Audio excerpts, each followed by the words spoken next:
Welcome, Mr. Walters, to the fold, complete with bandana. Made it. Signature stripe bandana is in place. If you ever watch any footage of the Kiss Cruise, just look for the bandana. Right. And you can find him in the audience. Yeah. How are you, sir? Good. How are you? Very, very good. We're just got to the point where you had joined the project here. Nice. As a matter of fact, we just showed a clip, probably your first clip ever with the band. Yeah, we just showed the clip. Wow. Yeah, so it was the first gig where you came up and did War Pigs with us. Where was that? The bowling alley? Yeah, it was in the basement of the bowling alley. Yeah, it was good stuff. It was good stuff. The siren? Yeah. Wasn't he like? Wasn't the siren now that we've done watching? Wasn't the siren cool? That took a lot of work. You gotta have stuff like that. Was a real siren off a fire truck. From we had to truck down a battery and shit to get that going. Like you had a serious car battery Back and when fucking we had to get that thing to light stage up. show. We had the budget for it. Yeah. Money. It was all about money. So let's talk albums. Now we're up to the third. We're up to the third project. We're up to the third project, which is a full length, which is called "Beautiful Music for Ugly Children." Yay! So then, after "Beautiful Music for Ugly Children," we did an EP, but it's technically a full length because there's 10 songs, but it was 5 songs from each band called Hillbilly Olympics. That's with a band that's now defunct called Smash Division. Those were some good friends of ours. So that'd be 4, correct? So then, yeah. Yep. And so we're on 4. So I'm counting on my fingers. Mathematicians, mathematician. We're Word of the day. Nice. That's a big word like gymnasium.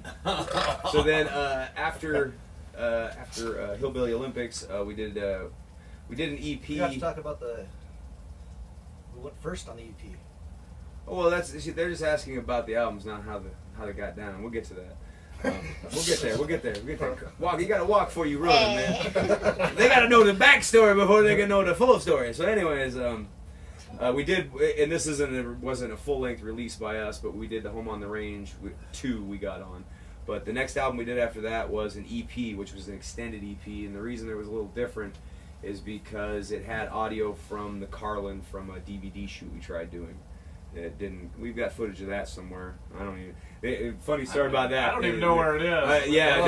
It's funny, but yeah, exactly. It has to be digitized. Tapes and I don't know. So then, at any rate, the EP is 5, and then we went down to Kansas City for Fruitation of the Maggot, which is 6, and then 7 would be Tales of the Spooky Thunderfish. Nice. Now that's 7 but if you go in by full length. Did you skip Awake at the Grave? Oh yeah, I did skip. I was going by full projects though. I started to go by full projects. Wait, So, what? Full album. but Another yeah. full project. What? Is it? It is, isn't it? Yeah, but yeah. That was So a D. So I guess project. 8. So yeah. Awake in the Grave is after Fruitation and then Tales. What was the favorite process? I know this last time you guys went down, you actually had some outside influence and a producer. Most of the time you've done stuff pretty much on your own though. Yeah. And produced some stuff. How was that different? I guess working for yourselves, by yourselves, and then put into that pressure situation really. Getting your soul crushed. I don't know. Personally, I won't speak for them. I'll let everybody Bring it down, then bring it back up. Yeah. There you go.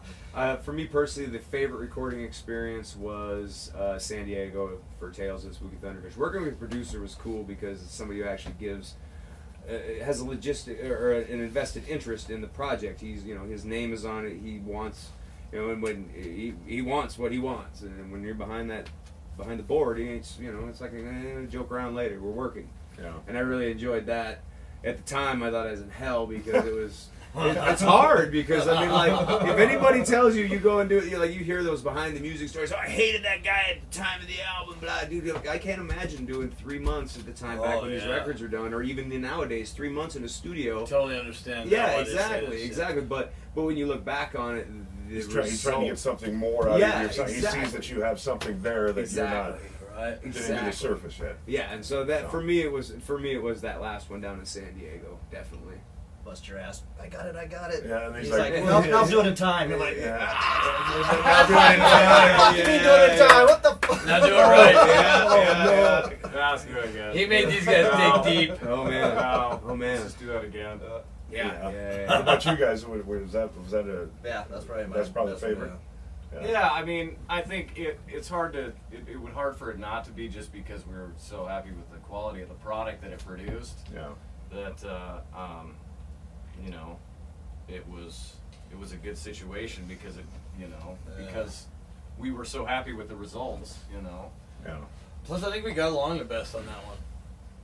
Well, somebody else had the reins. We actually had Yeah. fun. Right. You know, Ping pong. we weren't. Yeah, it wasn't really stressed. I mean, we were stressed for time and money constraints, but Yeah, and the atmosphere was nice. yeah, the Ping pong atmosphere. table. It was and just sunny- us. We didn't have to sunny fucking worry about California, anybody. you know. So Yeah, it was. Yeah, tough place to be. San Diego. Rough Jerry to can go to get- the beach. Yeah, real it's quick. rough Go to in get the locked studio. up in a millionaire Private- studio. millionaire. Yeah, you know. Private Well, property. you know, the one thing I noticed about that record too that was maybe lacking in the other ones was there's just a thread that kind of goes through. Not that the songs sound the same, but there's a thread, a cohesiveness to all of the songs that kind of give it that producer feel, basically. Yeah, You yeah, know, that yeah. you can hear his, whether it's the way he layers the vocals, whether it's the way he layers the lead guitar solos, Yeah. whether it's the way he tucks the drums in. I don't know Yeah. what it was, but the thread that goes through it is Yeah. unmistakable. And it Yeah, he did a certainly great ties job. everything together. And Yeah, it was cool. every song on the record too at the same time stands out and could be out front, which I Yeah. think is really cool as well. So. Yeah, and that was what was cool, is because Crunch. even the tunes that he didn't, because there was and I won't. And I don't, mention- and Andre's not here, Yeah. but Andre's vocals Oh, it sounded great. Yeah, are the best that I've ever heard yeah. on that record. It Yeah. was, So and I know Andre was. Took him a couple minutes too. Oh, it took He both got you yelled guys. at again. Oh, of course you guys did. But I know Andre has said here recently, within I think about last week, he was like he was like, it was definitely the best bass tone he's ever had. yeah.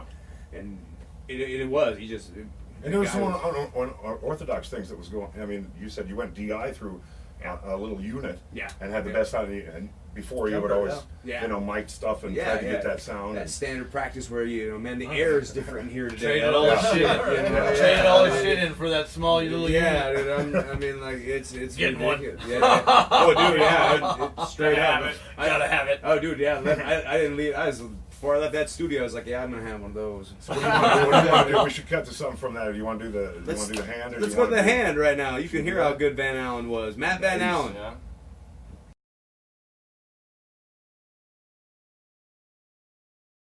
But that's alright. Well, we're going to learn a lot more Works about out. you guys here in the next, I guess, year or so. This summer, not only the Project Independent tour that you're going to be doing, but cameras are going to be following you around while you're eating Fruit Loops in your underwear Wow. and things of this nature. Let's talk about this project. You guys got involved with these guys, a horror movie that they did here recently. Talk about the film crew. Talk about the company that is going to be following you around a little bit. It's P210 Productions is the name of the company, and it's a couple guys. They shot a movie. They asked us to do the soundtrack, and so Song. we did a song. Gave them a song for the soundtrack, and they shot a video of us out at the house. Which you just saw. That was the Yeah. hand, yeah. So And that the Loverboy was- pants they didn't actually wear. Yeah, my pants were blue when I left the house that day. British. They were blue. British clothes. They were blue that day. I don't know why they turned red, but they were Give blue. him a little bit of a hard time about that. But, yeah, Dave, he's pretty defensive Them- about that. I wore blue jeans! They were blue. Them British rock bands love them colorful Oh yeah, pants. yeah. So you got involved with these guys with that project and had the song and the soundtrack.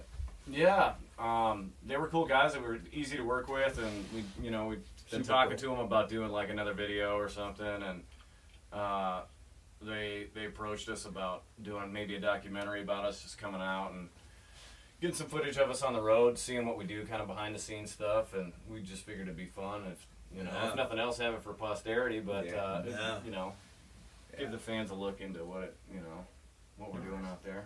Very cool. What And I we think, do and the people we meet. Yeah. You know, we meet a lot of cool people out there. and just the stories. I mean, just recently, the van breaks down on the way to Yeah. the gig in Missoula. I mean, Yeah. it's Yeah. just keeping this thing together. I mean, I Oh, yeah. admire you guys over 15 plus years now.